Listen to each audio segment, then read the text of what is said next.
जय श्री श्याम हारे के सहारे की जय हो। तो दोस्तों, आज की जो सत्य कहानी है वो जूही जी की है। जूही जी कहती हैं कैसे बाबा श्याम ने उनके मम्मी पापा को जीवन दान दिया। हर तरफ से आस उम्मीद टूटने के बाद कैसे बाबा श्याम ने अपना चमत्कार दिखाया है। ऐसा चमत्कार तो सिर्फ खाटू वाले ही कर सकते हैं। तो चलिए वीडियो को शुरू करते हैं। वीडियो को शुरू करने से पहले वीडियो पसंद आए तो वीडियो को लाइक कीजिएगा, बाबा श्याम का जयकारा जरूर से लगाइएगा। तो आज की जो कहानी है दोस्तों, ये नोएडा में रहने वाले जूही की है। जूही नोएडा के एक कंपनी में काम करती थी। उनके माता पिता मथुरा में रहते थे। जूही के माता पिता बाबा खाटू श्याम के परम भक्त थे। उन्हें जब भी समय मिलता था वो खाटू श्याम मंदिर दर्शन करने चले जाते थे। जूही नोएडा में अकेले रहती थी। वो भी बाबा श्याम की पूजा जाप सुबह शाम करती। लेकिन जूही के माता पिता को हमेशा चिंता बनी रहती थी और वो हमेशा बाबा श्याम से प्रार्थना करते कि हे बाबा, हमारी बेटी की रक्षा करना। जूही को भी जब भी समय मिलता, वो छुट्टी मिलती जब भी, तो वह अपने माता पिता को मिलने चली जाती थी। एक बार की बात है, जूही के माता पिता हरिद्वार जा रहे थे तो उन्होंने जूही से भी पूछा, लेकिन ऑफिस में ज़्यादा काम होने के कारण जूही ने कहा आप दोनों चले जाइए, मुझे छुट्टी नहीं मिल पाएगी। फिर जूही के माता पिता हरिद्वार चले गए। बीच बीच में जूही उन्हें फ़ोन करके हाल चाल पूछती रही। उन्होंने गंगा स्नान किया और मथुरा की बस में बैठ गए। जूही ने जब सुबह फ़ोन किया तो उनके मम्मी पापा का फ़ोन स्विच ऑफ आ रहा था। उसने सोचा कि पापा ने घर पहुंचकर फ़ोन ही नहीं किया। कुछ समय तक इंतज़ार किया। उसके बाद उसने अपने पड़ोसी के पास फ़ोन किया और कहा कि आप मेरे घर जाकर मेरे मम्मी पापा से मेरी बात करवा दीजिए। तो जूही के पड़ोसी उनके घर गए और जूही से फ़ोन करके कहा कि बेटा, तुम्हारे मम्मी पापा तो आए ही नहीं हैं, पर वो ताला लगा हुआ है। जूही को बहुत चिंता हो रही थी। उसने कुछ समय इंतजार और किया। फिर वह घर के लिए निकल गई और घर जाकर उसने देखा कि घर पर अभी भी ताला लगा हुआ है।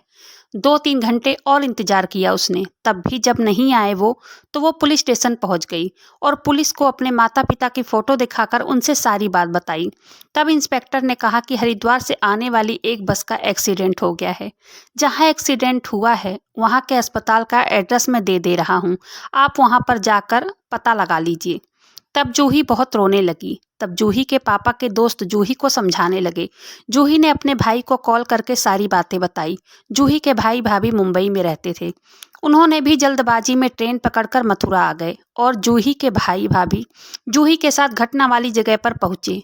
बहुत ढूंढने के बाद भी जब जूही के माता पिता की कोई खबर नहीं मिली, तब वो रोते हुए घर वापस आ गई। जूही के घर के आसपास के बहुत लोग इकट्ठा हो गए थे, लेकिन उसने किसी से बात नहीं की। वो सीधा जाकर खाटू श्याम जी के सामने बैठ गई और बाबा का ध्यान करके कहने लगी, मेरे मम्मी पापा की रक्षा करो बाबा, उनके अलावा मेरा कोई नहीं है, मुझे अनाथ न होने देना बाबा। इसी तरह वह प्रार्थना करते करते वहीं सो गई। सुबह वह जल्दी उठकर बाबा श्याम की पूजा अर्चना की और फिर से जूही और उसके भाई घटना वाली जगह पर पहुंचे। वहां जाकर वह फिर से अस्पताल में चेक किए, लेकिन उनका कहीं भी पता नहीं चला। वो दोनों फिर से घर वापस आ गए। जूही का दिल बैठा जा रहा था। जूही मन ही मन खाटू श्याम जी से प्रार्थना कर रही थी। तीसरा दिन आ गया। उसने फिर से पुलिस स्टेशन जाके घायलों और मरने वालों की लिस्ट देखी, लेकिन उसके माता पिता का कहीं पता नहीं चल रहा था। जूही को लगा सब खत्म हो चुका है अब। बार बार पुलिस स्टेशन फ़ोन करती, लेकिन उसके माता पिता का कोई कहीं पता नहीं चलता। सारा दिन खाटू श्याम जी के सामने दीपक जलाकर बैठी रहती, जाप करती और रात होने पर वहीं सो जाती। उसके भाई भाभी उसे संभाल रहे थे, पर वो किसी से बात नहीं करती और सारा दिन मंदिर में अकेले बैठी रहती। इसी तरह 8 दिन बीत गए थे। 9वें दिन सुबह 6 बजे उनके पिताजी का फ़ोन आता है।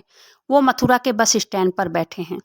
वो कहते हैं तुम गाड़ी लेकर आ जाओ, यहाँ कोई सवारी नहीं मिल रही है। जूही को विश्वास ही नहीं हो रहा था। फिर उसके पापा ने बताया कि हम दोनों ठीक हैं। वो अपने भाई के साथ रोते रोते बस स्टैंड पहुंच गई। वहां उसके माता पिता बैठे थे। जूही ने उन्हें देखते ही गले से लगा लिया। फिर वह उन्हें घर ले आई और घर लाकर खाना पीना खिलाया। फिर उसके माता पिता ने बताया कि उन्हें चोट लगी थी और वो बेहोश हो गए थे। जब उनकी आँख खुली तब वो एक फ्लैट में थे। एक फ्लैट से भले व्यक्ति जो उनकी सेवा करते थे। हम जब थोड़ा ठीक हुए तो हमने देखा उस फ्लैट में हमेशा इत्र की खुशबू रहती। जब हमने उनसे पूछा तब उन्होंने बताया कि हम खाटू श्याम जी की पूजा करते हैं और उन्हें इत्र लगाते हैं, उसी की खुशबू है। हमने उन्हें रोज खाटू श्याम जी की पूजा करते हुए देखा था। हमने तुम्हें फ़ोन करने की कोशिश भी की थी, लेकिन हमारा फ़ोन टूट गया था। कल रात उन्होंने हमें मथुरा की बस में बिठा दिया और हम यहाँ आ गए। जूही के पापा मोबाइल नंबर को एक छोटी सी डायरी में लिख कर रखते थे। तो उन्होंने जूही से कहा कि मैंने मोबाइल नंबर निकाल कर फ़ोन किया। जूही बहुत खुश थी। उनके घर में आस पड़ोस के लोग और रिश्तेदार मिलने आए, बधाई देने आ गए थे। जूही कहती है कि ये बाबा श्याम का ही चमत्कार है। कुछ दिन ऐसे ही बीत गए। तब जूही ने कहा, पापा, जिसने आपकी मदद की है उनको धन्यवाद करने जाना चाहिए। तो वह अपने मम्मी पापा के साथ और भाई भाभी के साथ उनका धन्यवाद करने के लिए निकल पड़े। तब वो लोग उस फ्लैट में पहुंचे जहां उसके मम्मी पापा की वो लोग सेवा किए थे।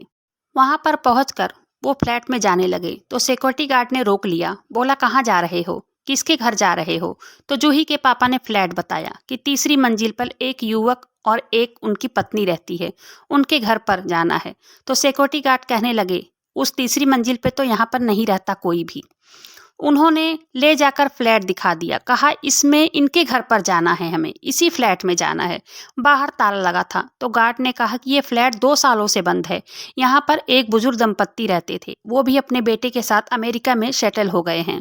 तो जूही के पापा कहने लगे, कैसी बात करते हो, अभी मैं 10 दिन पहले यहाँ से गया हूँ, पूरे एड्रेस मैंने अपनी डायरी में लिख लिया था। उन्होंने मुझे मथुरा की बस में बिठाया भी था, तो मैंने उनसे जाते हुए कहा भी था कि मैं अपने बच्चों को मिलवाने ले आऊँगा। तो गार्ड कहने लगा कि नहीं, ये फ्लैट तो 2 सालों से बंद है। वहाँ के अगल बगल पड़ोस में फ्लैट में रहने वाले लोग और सेक्रेटरी भी वहाँ पर आ गए। ऐसा हो ही नहीं सकता। जूही के पापा मानने को तैयार ही नहीं थे। जूही आगे बताती हैं कि चाबी लेकर फ्लैट खुलवाया गया। फ्लैट देखने में लग रहा था कि वो 2 सालों से बंद था। जगह जगह धूल मिट्टी जमे हुए थे, लेकिन वहाँ से इत्र की बहुत खुशबू आ रही थी। और 40 से 45 साल का नौजवान था, जो कि हमें होश में आते ही कहने लगा कि अब आपको अपने घर जाना चाहिए, आपके बच्चे आपकी राह देख रहे हैं। फिर हमें जल्दी जल्दी मथुरा की बस में उन्होंने बिठा दिया। हमने तुम्हें फ़ोन करने के लिए उनसे फ़ोन भी मांगा था, लेकिन वो कहने लगे कि मेरे पास फ़ोन तो नहीं है। तब मुझे डाउट हुआ कि आज के ज़माने में इनके पास फ़ोन नहीं है। तब हम लोग भी फटाफट फ्लैट से नीचे उतर के साथ चले आए और यहाँ से जाते जाते मैंने फ्लैट का एड्रेस डायरी में नोट कर लिया था। फिर उन्होंने हमें 500 की नोट देकर बस में बिठा दिया था। पूरे फ्लैट में सभी ने घूम घूम कर देखा, लेकिन वहाँ पर कोई नहीं था। लेकिन सबको हैरत हो रही थी कि ये फ्लैट 2 सालों से बंद है, लेकिन इतनी अच्छी इत्र की खुशबू इसमें से कैसे आ रही है। सभी लोग बाबा श्याम का चमत्कार मानते हुए श्याम नाम का जयकारा वहीं पर लगाने लगे। जूही जी कहती हैं कि आज भी उस घटना को याद करके मेरे रोंगटे खड़े हो जाते हैं। दिमाग कह रहा है कि ये क्या ऐसा कभी हो सकता है, लेकिन दिल कह रहा है कि क्या पता बाबा श्याम का चमत्कार हो। फिर मैं और मेरे मम्मी पापा, मेरे भाई भाभी सब बाबा श्याम के मंदिर पहुंचे। खाटू धाम गए, वहां जाकर दर्शन किया। आज भी मेरे पापा मेरी मम्मी कहते हैं कि वो बाबा श्याम ही थे जो हमारी मदद के लिए आए थे। बाबा श्याम अपने भक्तों को कभी भी अकेला नहीं छोड़ते हैं, दुख में सुख में हर समय साथ रहते हैं। बाबा श्याम का चमत्कार हमने अपने आंखों से देखा था। मेरे मम्मी पापा और मेरा बाबा श्याम पर विश्वास 10 गुना ज़्यादा बढ़ गया। मैं आज भी सोचती हूँ कि क्या कलयुग में ऐसा चमत्कार हो सकता है, लेकिन जो हमने अपनी आंखों से देखा था उसे भी तो मैं झुठला नहीं सकती। जूही जी कहती हैं कि हमने तो बाबा श्याम का चमत्कार अपनी आंखों से देख लिया है। तो आज की सत्य कहानी यहीं पर समाप्त होती है। तो वीडियो पसंद आए तो वीडियो को लाइक कीजिएगा, चैनल को सब्सक्राइब जरूर से कीजिएगा, कमेंट में जय श्री श्याम जरूर से लिखिएगा। तो मिलते हैं फिर ऐसी किसी वीडियो में, तब तक के लिए जय श्री श्याम, हारे के सहारे की जय हो।